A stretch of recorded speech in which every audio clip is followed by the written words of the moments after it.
देखा होगा कि टाटा स्टील के शेयर्स आज बहुत ज्यादा गिर गए थे, बीच में करीब 5% तक गिर गए थे या उससे ज्यादा।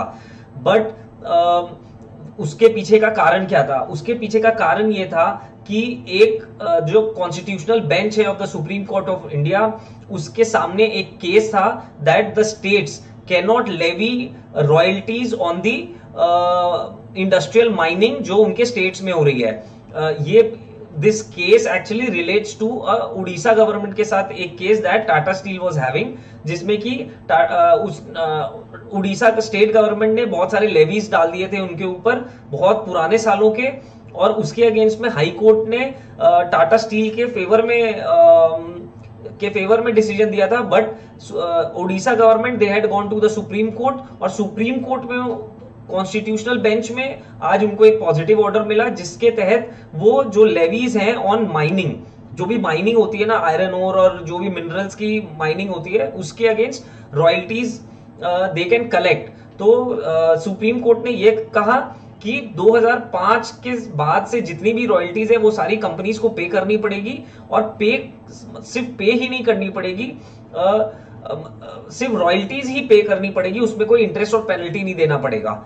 इसी के कारण बहुत सारी आज मेजरली जितनी भी माइनिंग रिलेटेड कंपनीज थी उनमें एक मेजर फॉल था, क्योंकि सबकी बैलेंस शीट्स में कहीं ना कहीं उसका इंपैक्ट आ रहा था। Now why Tata motor is in focus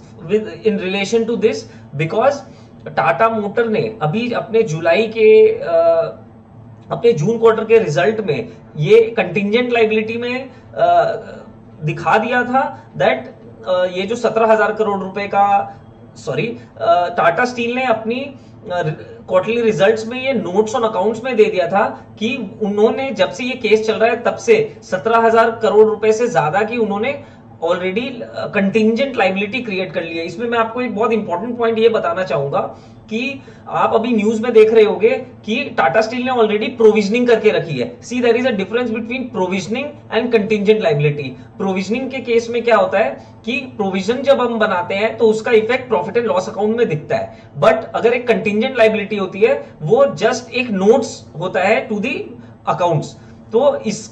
contingent liability का एक्चुअल में अकाउंटिंग का कोई भी एंट्री नहीं होता है, वेयरएज जब कंपनी एक प्रोविजन बनाती है तो उसकी एक डेबिट एंट्री और क्रेडिट एंट्री दोनों साइड से एंट्रीज होती है, जिससे कि उसकी बुक्स में भी इंपैक्ट पड़ता है। बट मैं देख रहा था सारे दिन almost all the news channels they were telling that Tata Steel ने ऑलरेडी प्रोविजन कर चुका है,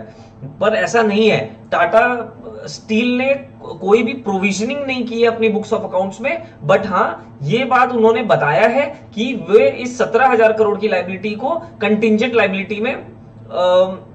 दिखा रहे हैं। इसीलिए मैंने कल भी आपको एनबीसीसी की नोट्स टू अकाउंट्स पढ़ने के लिए कहा था, और इसीलिए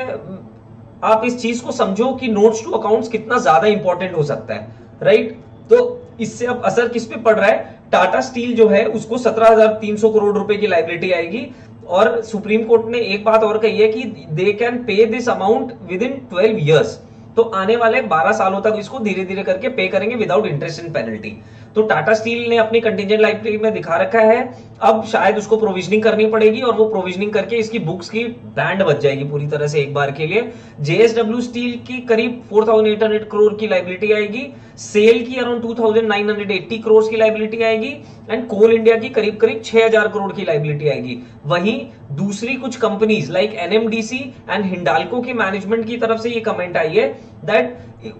ये जो लाइबिलिटी आ रही है उसका इनके बुक्स के ऊपर बहुत मेजर इंपैक्ट नहीं पड़ेगा, मतलब उनका उतना बड़ा लाइबिलिटी नहीं आने वाला है एज पर द